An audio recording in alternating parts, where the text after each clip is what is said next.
یہ قرآن ایک بابرکت کتاب ہے جسے ہم نے آپ صلی اللہ علیہ وسلم پر نازل کیا تاکہ لوگ اس پہ غور اور فکر کریں اور تاکہ اہل فہم اس سے نصیحت حاصل کریں۔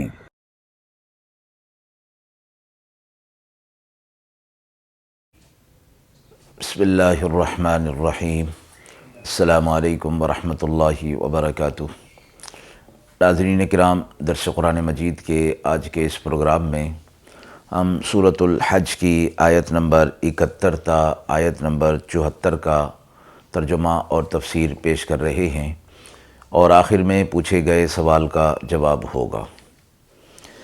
اعوذ باللہ من الشیطان الرجیم، بسم اللہ الرحمن الرحیم۔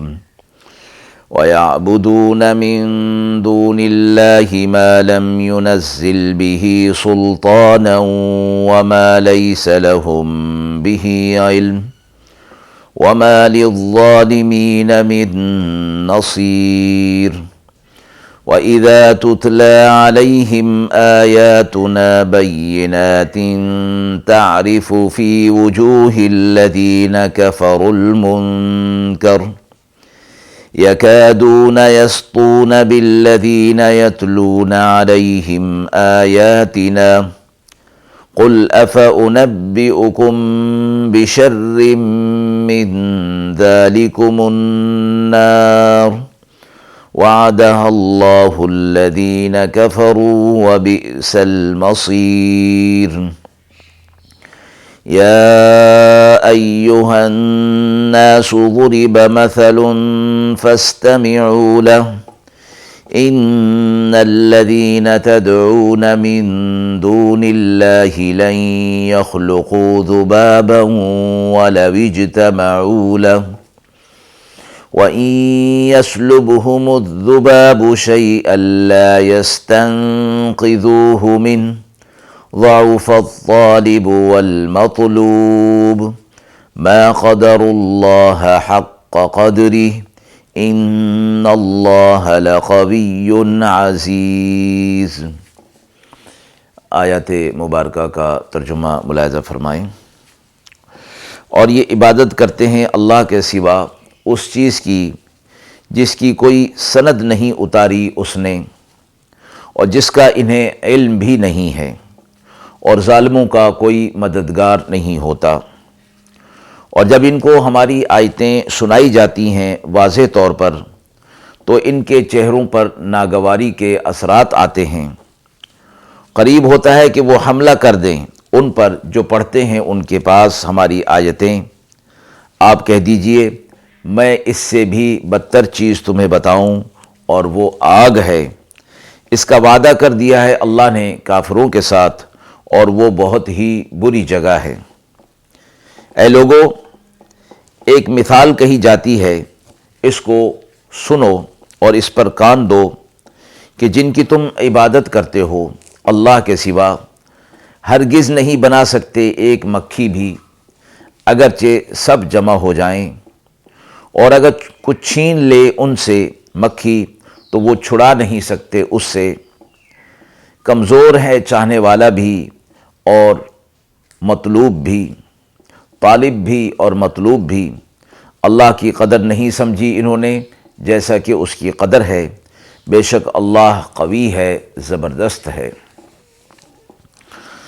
مذکورہ آیات کے اندر منکرین کے ایک رویے کو ابتدا میں بتایا گیا کہ یہ شرک کے اندر جو لوگ مبتلا ہیں، یہ از خود یا ان کے آباء و اجداد سے جو سلسلہ شرک کا چلا آ رہا تھا، انہی آباء و اجداد کے طور طریقے پر یہ بھی شرک کے اندر مبتلا ہو گئے اور بتوں کی عبادت میں لگ گئے، حالانکہ ان کی عبادت کے لیے اللہ کی طرف سے کوئی دلیل، ان کو شریک ٹھہرانے کی کوئی دلیل نہیں نازل کی گئی، اور خود بھی انہیں اس چیز کا علم نہیں ہے کہ ہم کس کی عبادت کر رہے ہیں، اور وہ جانتے ہیں کہ انہیں وہ اپنے ہاتھوں سے بناتے ہیں، نفع و نقصان کے مالک نہیں ہیں۔ فرمایا کہ یہ لوگ آخرت کے حوالے سے ان کی مدد چاہیں گے، لیکن ان کی مدد آخرت میں نہیں کی جائے گی۔ اگلی آیت میں یہ فرمایا کہ جب ان کے سامنے ہماری آیات واضح آیات تلاوت کی جاتی ہیں، انہیں بتایا جاتا ہے، تو ان کے چہرے پر ناگواری کے اثرات ہوتے ہیں، چونکہ وہ ان کی طریقے کے موافق نہیں ہوتی اور وہ حکم ان کے طریقے کی مخالفت کر رہا ہوتا ہے، اس لیے ان کے چہرے پر ناگواری کے اثرات آ جاتے ہیں، اور پھر وہ اس قدر بڑھتے ہیں کہ قریب ہوتا ہے کہ جو آیتیں وہ سنا رہا ہے اس پر وہ بل پڑیں اور اس پر حملہ کر دیں۔ مراد آپ صلی اللہ علیہ وسلم ہیں۔ تو فرمایا گیا کہ آپ ان سے کہہ دیجئے کہ یہ جو تم شرک کر رہے ہو، اس سے بھی بدتر چیز میں تمہیں بتاتا ہوں کہ اس شرک کی وجہ سے وہ تمہیں لاحق ہوگی اور پیش ہوگی، اور وہ ہے جہنم کی آگ، اور اللہ نے اس کا وعدہ کفار کے ساتھ کر دیا ہے، اور وہ بہت ہی بری جگہ ہے۔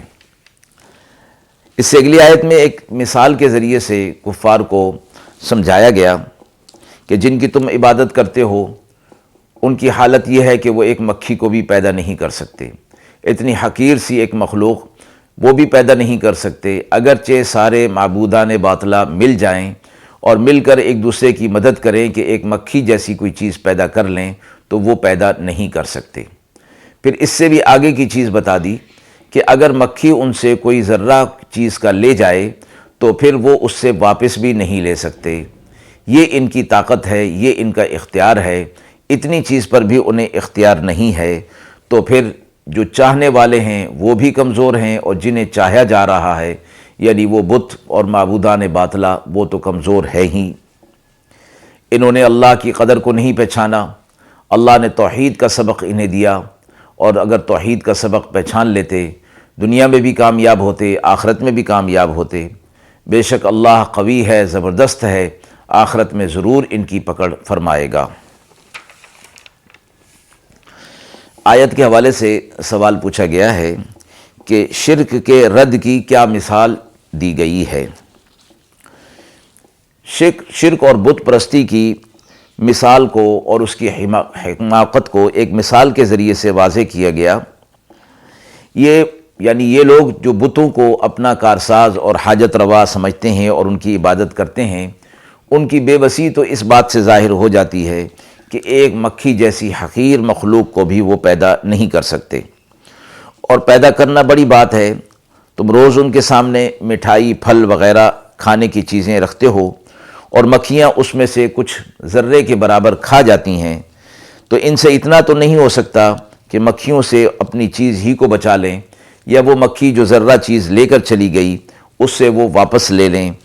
یہ تمہیں کسی آفت سے، اللہ کے عذاب سے اور آخرت میں جہنم کے عذاب سے کیسے بچا سکیں گے؟